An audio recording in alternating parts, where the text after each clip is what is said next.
I would like to see perhaps more people getting into higher positions who are ethnic minorities, because I think at the moment perhaps there's not enough in the workplace.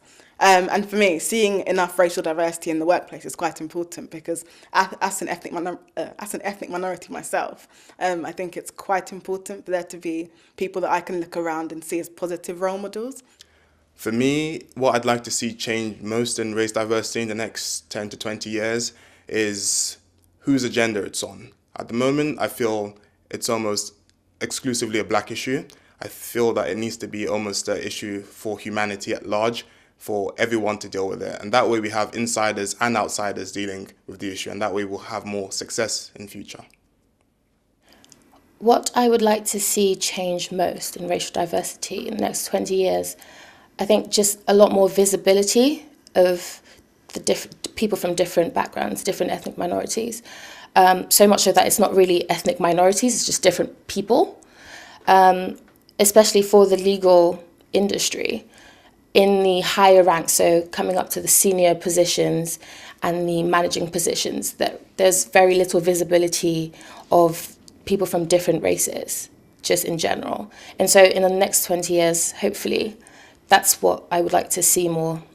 For me, the thing that I would like to see change most about race diversity over the next 20 years would be that spread of opportunity across all diversity, and that takes in disability, gender, race, and all from all different backgrounds, because I think actually there's an opportunity to spread that across all communities.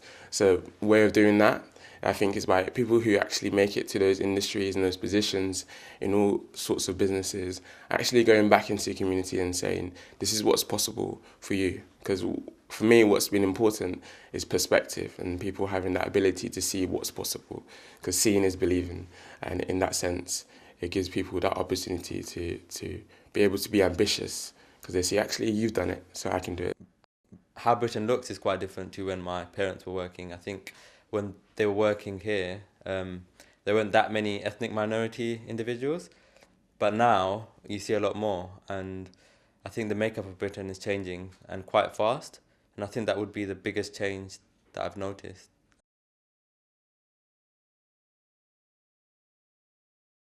I'm Imani McEwen. I go to Cambridge University. I study modern and medieval languages, Spanish and French. And through RARE, I've secured the I Have a Dream banking internship. And that was last year, so 2014. And that's what RARE helped me with. Also, I'm a campus ambassador for Cambridge too. My experience of race diversity probably intersects with my experience with class diversity. And I attended state school in this country. And when I joined uni, my first comment from my teacher was pretty much highlighting the fact that she thought I attended state school because of the way I kind of processed information. And for me, that information was good because at least it was something that I could work on if there were gaps that she thought existed. But it just meant to me that there was a lot for me to do once I got into uni to try and make sure that that wasn't a barrier to me succeeding. My name is Tolu Ojo-Williams. I am studying at Queen Mary University of London. I have attained 2 offers from 2 different law firms, 2 amazing law firms in the city through Rare Recruitment. And so that's the stage I'm at the moment. My name is Mohsin Ahmed, and I work at Business in the Community, and I work in the Integration and Advice team, which is quite a newly created team. I only joined BITC recently. So I started in June 2015, and prior to that, I was in a graduate scheme in the city. So I was working in the walkie-talkie tower in RSA, and I was working corporate responsibility, and now I'm doing something more technical and admin related and coordinating the team. My name is Caleb Bakare. I study management at the London School of Economics, and I've secured many work experiences through RARE. For example, the one I am currently on, which is a first-year internship at Barclays Investment Bank. I'm currently working in the Mergers and Acquisitions division, and that's based in Canary Wharf. I've also secured a 3-week placement at Deutsche Bank, which is another bank in London. That's an investment bank too. And I was working in the credit sales division on the trading floor. My name is Ivan Beckley. I'm a medical student and I study medicine at University College London. And rare has been very important to me, and it's given me experiences in different industries. And one that pops to mind was definitely when I went to the last event for the African Caribbean Society Connect. And that was an opportunity to meet in industries across the board, from management to law to finance to professional services. And with that, we were able to secure a lot of funding for our society through RARE. So RARE has been very important in infiltrating the industries. It would have not been possible otherwise. Compared to when my parents were younger, things have changed quite a lot because my situation, the time in right now, is quite unique. So, for example, when my parents came here from Sierra Leone, they didn't really have that many opportunities because despite my dad being he was trained in accountancy, and despite my mum having a degree in finance and being an officer in the army, when they came here, they had to start their life all over again. And I think that compared to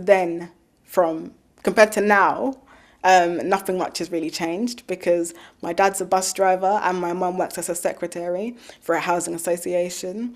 And I think overall, I have a lot more opportunities than they would have had because I can do pretty much anything I want. There's no doors that are closed to me.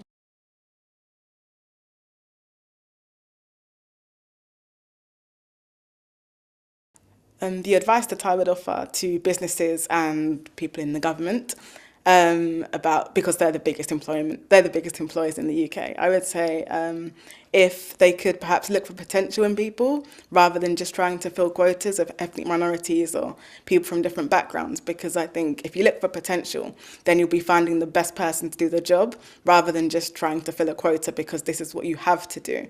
I think they should focus on people that have a love for what they want to do and who can actually make a difference rather than just filling it because they need to and it's part of what they think they should do. I think people need to be bolder in educating those around them about issues of racial diversity. I feel at the moment people are quite scared or they feel almost intimidated to speak up on issues, especially to do with race diversity. So once people start to have more conversations about them, I feel the kind of ignorance that we see around it would, in a sense, be eroded. I would advise the government and big companies that are trying to hire people to, I think, reach out a bit more. My experience was that, especially for the legal industry, I knew no names of any big law firms, like the big 5 law firms, for example. I had no idea who they were. I didn't know that there were levels, the different types of law firms, they were at different levels. So I think for the government especially, that they hire so many people in the UK, just reaching out to more people and just saying, okay, this is the type of jobs we offer.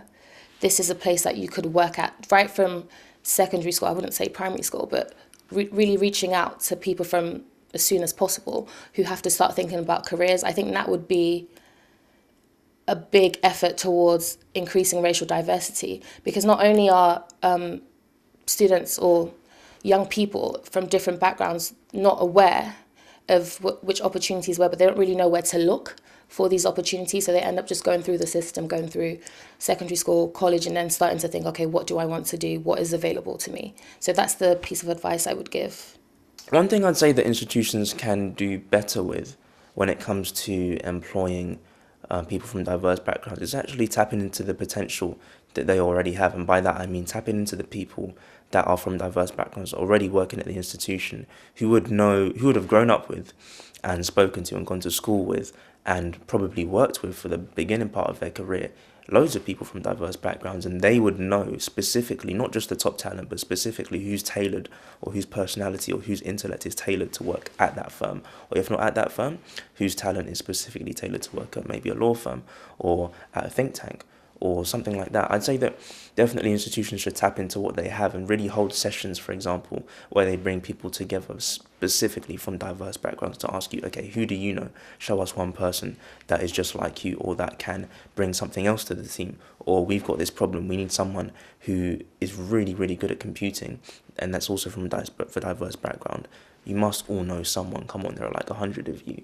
Give us someone who you think would be the best fit. And I'd say that would be that would move a huge mountain in terms of actually getting not just people from diverse backgrounds, but the right people. I'd say it's no use bringing people in and then leaving after 2-3 years because they realize it's not actually the right fit. I'd say that the people who know whether someone's right for a job are the people that know them the best, and that would be their friends, and their friends would be other people from diverse backgrounds. So I'd definitely say that institutions and the government alike, like I said, should get to know people, and once they do that, get to know who those people know as well, to see really where everyone fits in this world. I think increasingly businesses are looking for talent from different areas of society and different backgrounds, but clearly there's a lot more to be done. If you look at research, you see a lot of private educated students who get into these top jobs and they don't have to wait long till they get a good graduate job. I'm not talking from my own experience, but I'm talking about what I read all the time. If you look at The Guardian and different publications, you always read stories of how if you come from a privileged background, you're more likely to get a good job and a higher paying job. And I think if you want an inclusive Britain and you want a society where you're giving equal opportunities to everyone, I think it's important to not just consider talents from one side, but also from the other side. So, for example, you don't always have to look at people with 3 straight A's in their A-levels. Just because they have that doesn't mean they're the perfect employee. You have to look at how they are in terms of interacting with people. The advice I'd offer to business leaders and the government in terms of race diversity is that there was a whole untapped resource of talented young people of ethnic minority or people of diverse backgrounds that they can benefit largely from. And in a sense, the world is moving in a direction where we need innovators, we need to do business, and we need to carry ourselves differently from how we did in the past. And to tap into this whole new kind of energy that exists can only serve to benefit them.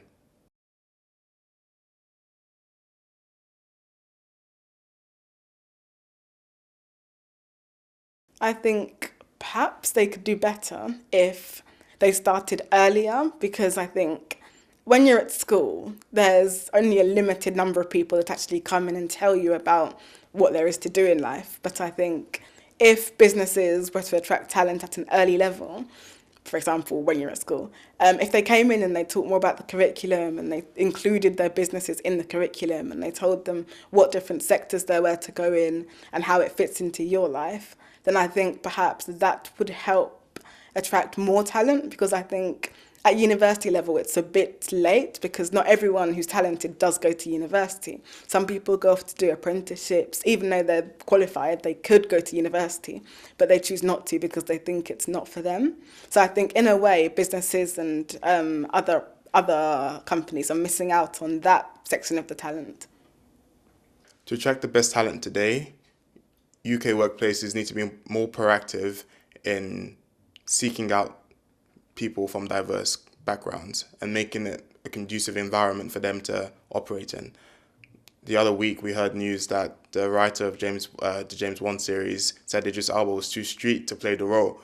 And it's these kind of comments and prejudice that are holding people back and making people feel that, in a sense, they can't go into these industries. The advice I would give to business and government about race diversity is to be open-minded and to be very open to individuals and their stories, because actually it's very powerful, the stories that you have from individuals. Whether they might have work experience in that industry, I think there are some powerful stories that business leaders and government need to be aware of in the recruitment process of individuals into those industries. Because someone might come from a different background but have experiences about challenging with their family, trying to overcome certain status, immigration-wise or otherwise. And those experiences create a person that could be very successful in many different industries. And I think government and businesses need to be aware of that and how they recruit individuals and how they have access to them through the recruitment stage. So I think the stories that government and business need to listen to more. Advice I'd offer to government leaders and business leaders in the UK, as the biggest employers obviously, would be to really try and empathise with their employees and really try and empathise with the people they employ, and not just see people as numbers, but really understand the stories of the people that they usually wouldn't employ, or that haven't or have struggled to be employed in the past, and not just try and employ people because it's seen as socially acceptable or it's the new fashion to employ people from a diverse background, but really understand for themselves what the benefit is of employing someone who may be from a different country and have lived 23 years in Asia, for example, and would come to a workplace and bring a completely different mindset and a different work ethic to that job that a lot of people in the UK just haven't seen before.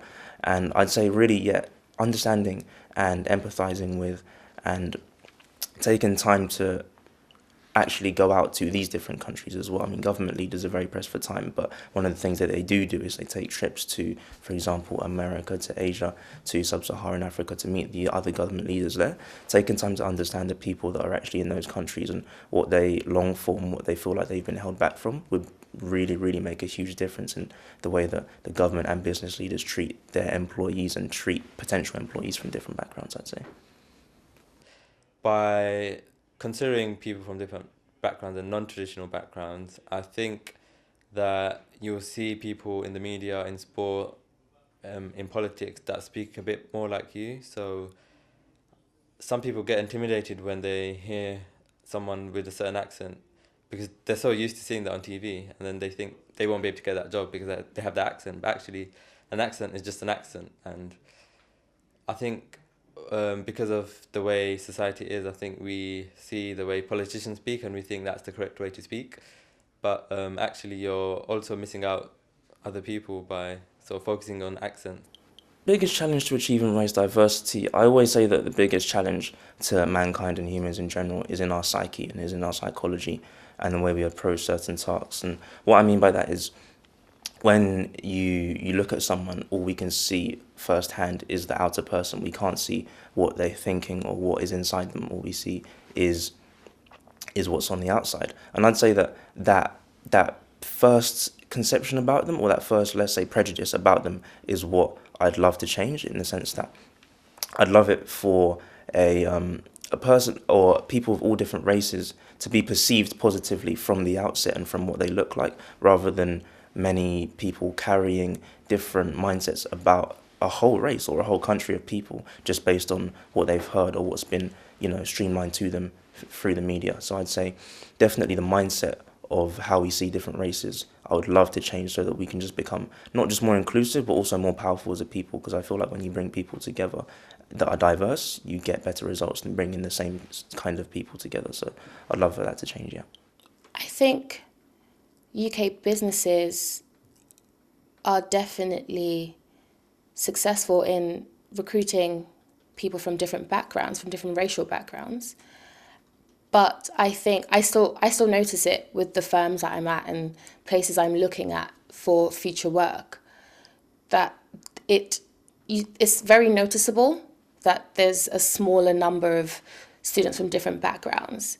And speaking as a student from a different background myself, it's very easy for me to feel the difference just by looking around a room or by the type of conversations I have with different people. It's still very noticeable. So I think just from the fact that I'm able to do something as amazing as the Herbert Smith Freehills Excel Scholarship, that shows that there's been some success and firms are actively working at it, but it's still quite noticeable. And I think for it to be a total success, it needs to get to a point where it's not as noticeable for the students. You don't really feel left out, whether or not whether you look different or you're from a different country. I think for it to be a complete success, it needs to get to a point where that doesn't really matter.